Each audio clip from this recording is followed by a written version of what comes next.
नमस्कार दोस्तों। आज की कहानी है अफ्रीका के किसान की। हफीज अफ्रीका का एक किसान था। वह अपनी जिंदगी से खुश और संतुष्ट था। हफीज खुश इसलिए था क्योंकि वह संतुष्ट था, और संतुष्ट इसलिए था क्योंकि वह खुश था।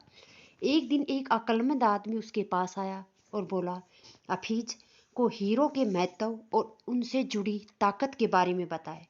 उसने हफीज से कहा, अगर तुम्हारे पास अंगूठे जितना भी बड़ा हीरा हो तो तुम पूरा शहर खरीद सकते हो, और अगर तुम्हारे पास मुट्ठी जितना बड़ा हीरा हो तो तुम आपने अपने लिए शायद पूरा देश ही खरीद लो। वह आदमी, अक्लमंद आदमी, इतना कहकर वहां से चला गया। उस रात हफीज सो नहीं सका। वह असंतुष्ट हो चुका था, इसलिए उसकी खुशी भी खत्म हो चुकी थी। दूसरे दिन सुबह होते ही हफीज ने अपने खेतों को बेचने और अपने परिवार की देखभाल का इंतजाम किया और हीरे खोजने के लिए रवाना हो गया। वह हीरो की खोज में पूरे अफ्रीका में भटकता रहा, पर उन्हें हीरे पा न सका।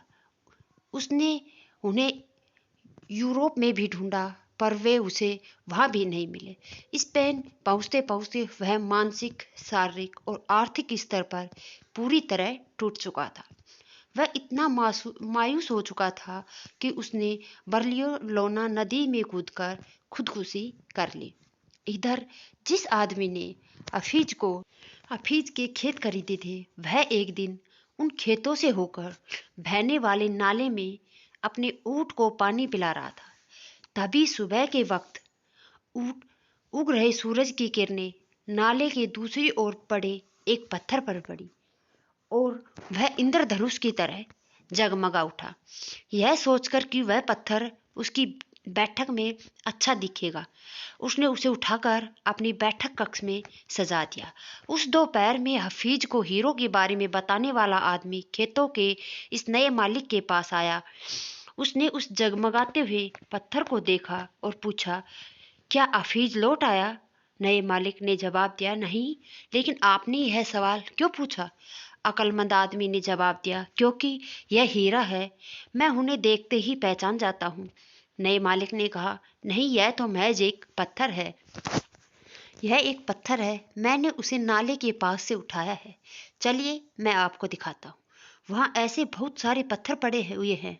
उन्होंने वहाँ से बहुत सारे पत्थर उठाए और उन्हें जांचने परखने के लिए भेज दिया। वे पत्थर हीरे ही साबित हुए। उन्होंने पाया कि उस खेत में दूर दूर तक हीरे दबे हुए थे। जब हमारा नजरिया सही होता है तो हमें महसूस होता है कि हम हीरो से बनी हुई जमीन पर चल रहे हैं। मौके हमेशा हमारे पांव तले दबे हुए होते हैं, और इसके लिए हमको उन्हें खोजने कहीं नहीं जाना होता। वह खुद हमारे पास है। जरूरत है तो बस उस नजरिए की, जो कि उन्हें पहचान सके।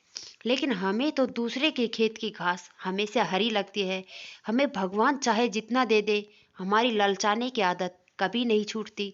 इसी प्रकार दूसरे हमारे पास मौजूद चीजों को देखकर ललचाते रहते हैं। हमसे अपनी जगह की अदला बदली करने की जगह हासिल करने पर उन्हें खुशी होगी।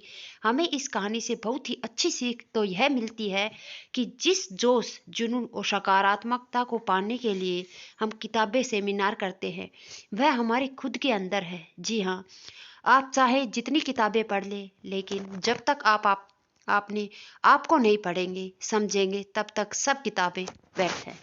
दोस्तों, वीडियो पसंद आए तो लाइक करना, शेयर करना, चैनल पर नए हैं तो चैनल को सब्सक्राइब जरूर करें इसी प्रकार की मोटिवेशनल स्टोरी सुनने के लिए।